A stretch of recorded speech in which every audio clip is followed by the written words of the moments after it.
नमस्कार. माझ्या यूट्यूब चॅनलमध्ये तुम्हा सर्वांचे खूप खूप स्वागत आहे. आज आपण पाहणार आहोत कर्माचे भोग भोगावेच लागतात. कर्माचे भोग काहीही झालं तर भोगावेच लागतात.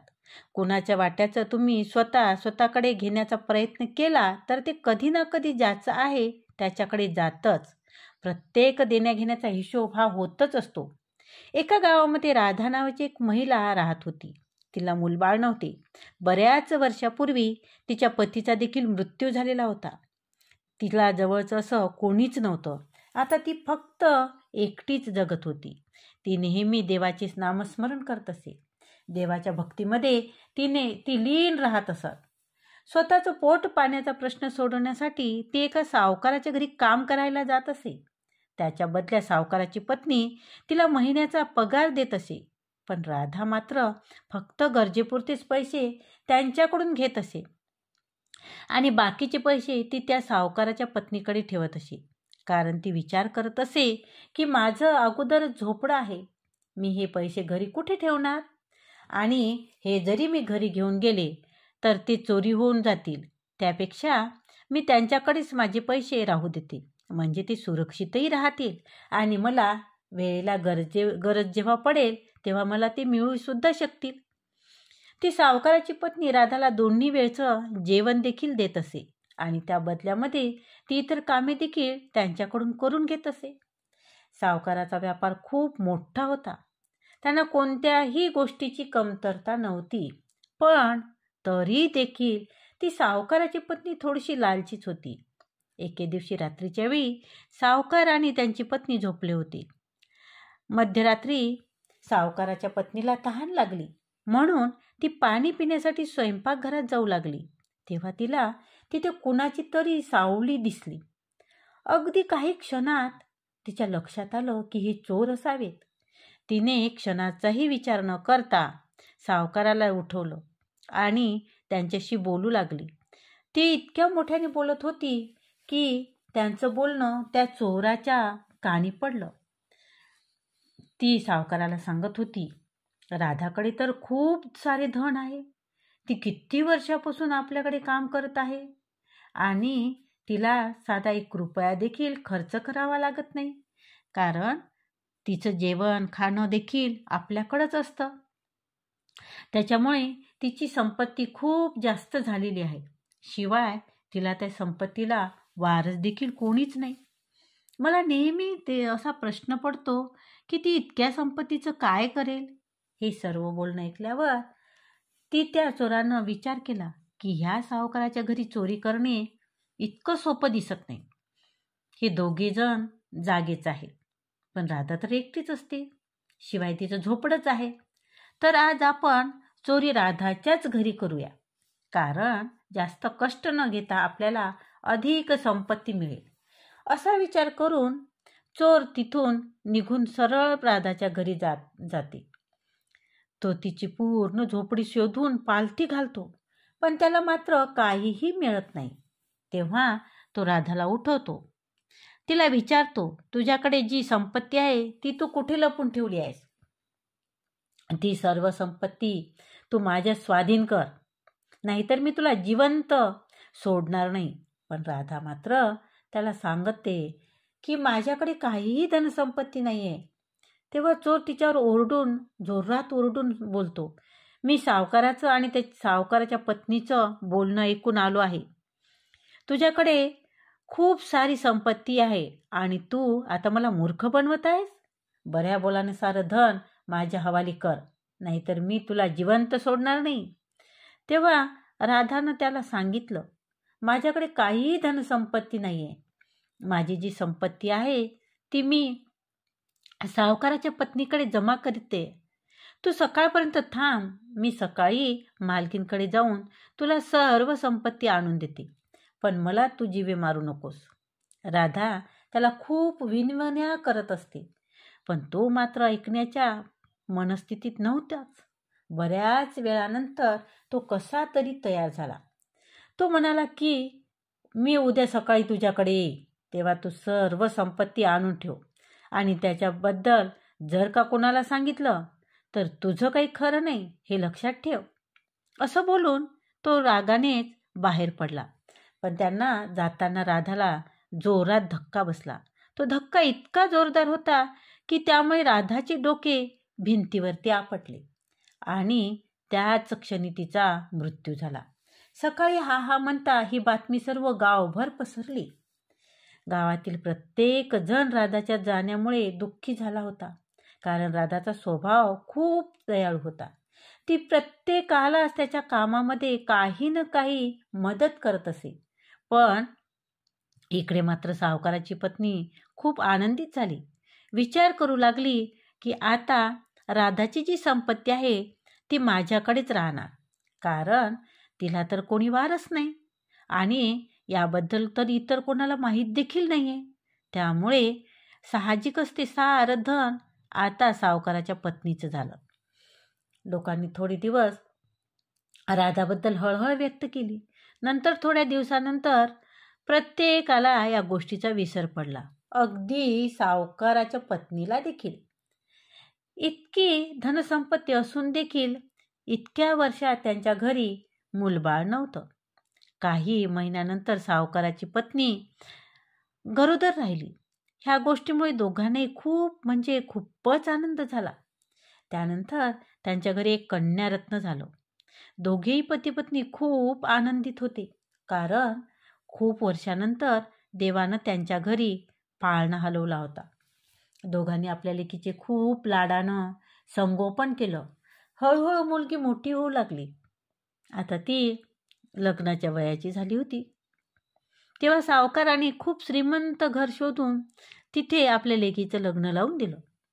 त्याने लग्न इतके थाटामाटात केले होतं की आजूबाजूच्या पंचक्रोशीत त्या लग्नाची चर्चा सुरू झाली होती. सर्व काही आनंदात पार पाडलं होतं, पण नियतीच्या मनात मात्र काही वेगळंच खेळ होता.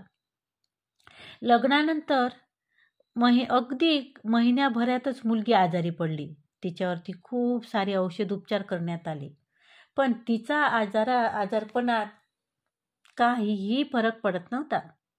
तिचा पती तिच्यावरती खूप प्रेम करत असे, पण तिच्या आजारपणामुळे तिच्या सासरची मंडळी मात्र खूप वैतागली होती.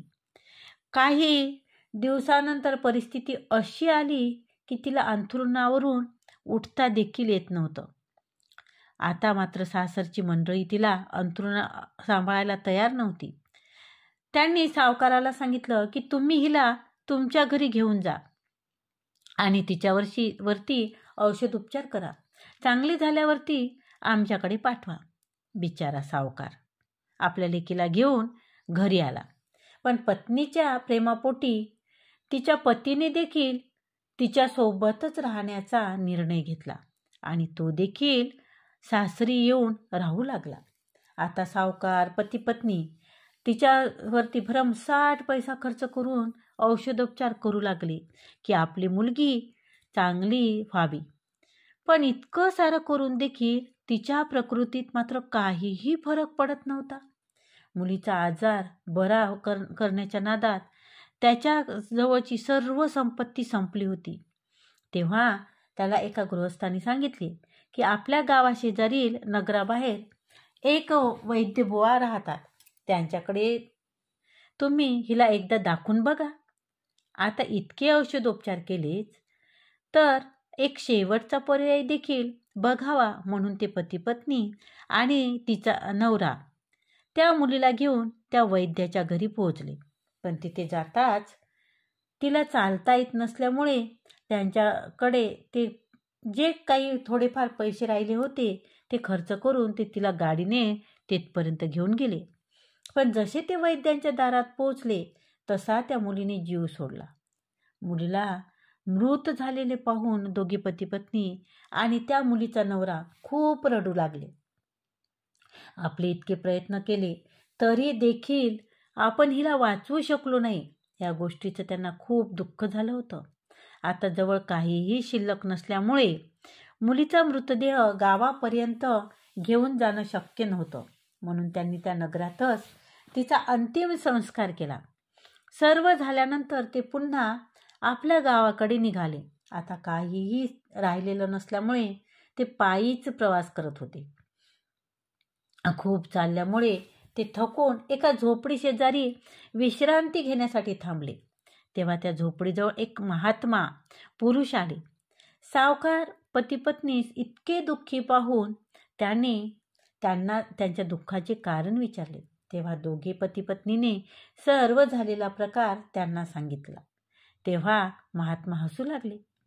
त्यावर ते दोघे पती पत्नी म्हणाले की आम्ही इतके दुःखी आहोत, आमच्या मुलीचा मृत्यू झाला आहे आणि तुम्ही मात्र आम्ही सांगितलेली व्यथा ऐकून हसत आहात. तेव्हा महात्मा म्हणाला, सावकाराला आणि त्यांच्या पत्नीला म्हणाला, ज्या दिवशी तुम्हाला मुलगी झाली त्या दिवशी तू खूप आनंदात होतीस. ज्या दिवशी तुझ्या मुलीचं लग्न झालं त्या दिवशी देखील तू आनंदात होतीस.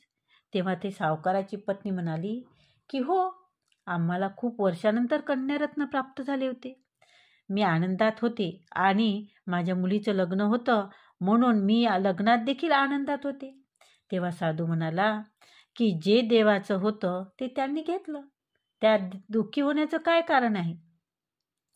तेव्हा ती म्हणाली की जर देवाला माझ्याकडून असं परतच घ्यायचं होतं तर त्यांनी मला मूल दिलंच कशासाठी. मी त्यांचं असं काय बिघडवलं आहे की त्यांनी मला त्यांची एवढी मोठी शिक्षा दिली. तेव्हा महात्मा तिला म्हणाले, तू विसरलीस का? अगं राधा तुझ्याकडे काम करत होतीस, तिने सारे पैसे तुझ्याकडे साठवले होते. तिच्या मृत्यूनंतर तू ते सगळे पैसे हडप केलेस. आता ती राधा तुझी मुलगी म्हणून तुझ्याकडे आली होती. तिचं जे कर्ज तुझ्याकडे राहिलं होतं ते परत घेण्यासाठी.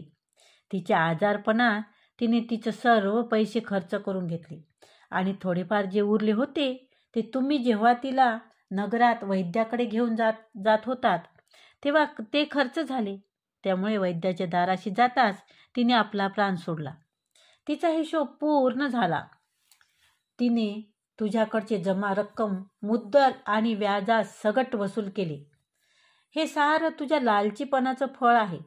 तू जे कर्म केलेस ते तुला अशा परिस्थितीत घेऊन आले. आपण केलेले कर्म कधीच चुकत नाही आणि एखाद्याचे हडपलेले पैसे, एखाद्याचा हिस्सा, एखाद्याची केलेली फसवणूक आपल्याला कधीच आनंदाने जगू देत नाही. कारण प्रत्येकजण आपला हिशोब हा ठेवतच असतो आणि त्यासाठी कोणीही वजाबाकी किंवा बेरीज देखील राहू देत नाही. तुम्ही जर का कोणाकडे काही घेतलं आहे तर ते कोणत्याही परिस्थितीत तुम्हाला परत करावंच लागतं. मी जर तुम्हाला कोणी काही द्यायचं आहे तर काहीही झालं तरी ते तुमच्याकडे परत येणारच आहे. हा निसर्गाचा आणि कर्माचा नियम आहे. जे पेराल तेच उगवणार आहे. कर्म गोल फिरून परत तुमच्याकडेच येणार आहे. म्हणून चांगले कर्म करावं तर परतफेड देखील चांगलीच असेल. हे सर्व ऐकल्यावर ती सावकाराची पत्नी म्हणाली की ठीक आहे, मी तिचे पैसे हडप केले होते म्हणून आम्हाला ही शिक्षा मिळाली. पण माझा जावई तर इतका चांगला आहे, तो तिच्यावरती इतकं प्रेम करतो, मग त्यालाही शिक्षा का मिळाली. तेव्हा महात्मा म्हणाले, हा तोच चोर आहे ज्यामुळे तिचा मृत्यू झाला होता. याच्यामुळे तिला आपलं जीवन गमवावं लागलं होतं. त्याचीच शिक्षा म्हणून त्याला देखील आता विरह सहन करावा लागेल. त्यानंतर महात्मा तिला म्हणाले, ह्या सगळ्यामध्ये देखील तू एक चांगलं कर्म केलं आहेस. ते हे आहे की तू राधाला जेवू खाऊ घातलंस. त्यामध्ये तू कधीही भेदभाव केला नाही. तू जे खात होतीस तेच तू तिला देखील खाऊ घातलं. त्यामुळे आजही तुला पोटभर जेवण मिळतं. हे तुझं चांगलं कर्म आहे जे तुला पुढे देखील कामात येणार आहे. म्हणूनच म्हणतात ना की कर्माचे भोग हे आपल्याला काहीही करून भोगावेच लागतात. ह्या जन्मात जरी ते भोग आपल्या वाटी आले नाही तर पुढच्या जन्मी मात्र ते आपली वाट पाहत असतात. म्हणून नेहमी चांगलं कर्म करावं. कळत न कळत एखाद्या चुका आपल्याकडून घडत असतात. पण पाप हे आहे की आपल्याला कळत असूनही आपण ते करत राहतो आणि यातून एखाद्याला दुःख देत राहतो. आपण एखादं पाप कर्म करून विसरूनही जातो, पण निसर्ग, नियती आणि देव मात्र त्याला विसरत नाही. आपल्याला सर्व पाप पुण्याचा हिशोब हा ठेवतच असतात. कर्माची गती वेगळी असते, ती भोगावीच लागते. कर्माचा फेरा इतका बलशाली असतो की त्यातून आपण वाचू शकत नाही. जे कर्म आपण केलेले आहे त्याचेच आपण फळ भोगत असतो. एक गोष्ट नेहमी लक्षात ठेवा, जर एखादा आपल्यासोबत वाईट वागत आहे तर आपण देखील कधी ना कधी त्यांच्यासोबत असे वागलेलं असू. आपण एखाद्याचं भलं केलं आणि तरी देखील तो आपल्यासोबत वाईटच वागत आहे तर ह्यात देखील आपलं कर्म आपल्याला आडवे येत असतात. आपण जे कर्म केले असते तेच कर्म आपल्यासोबत ह्या जन्मात जोडलेले असते. आपले नातेवाईक, आपले मित्र परिवार हे सारं काही आपल्या कर्माचंच देणं असतं. बऱ्याच वेळा असं घडतं की हेच नातेवाईक, हाच मित्रपरिवार यांच्यातून आपण फार दुःखी होतो. पण त्यावेळी आपण हे विसरून जातो की ही परिस्थिती आज आपल्यासमोर आहे ती कधी ना कधी आपल्याकडून घडलेलं एक आपलं चांगलं वाईट कर्मच आहे. तर हा व्हिडिओ कसा वाटला? व्हिडिओला लाईक करा, कमेंट करा आणि व्हिडिओ जर आवडला तर व्हिडिओ शेअर करा. धन्यवाद.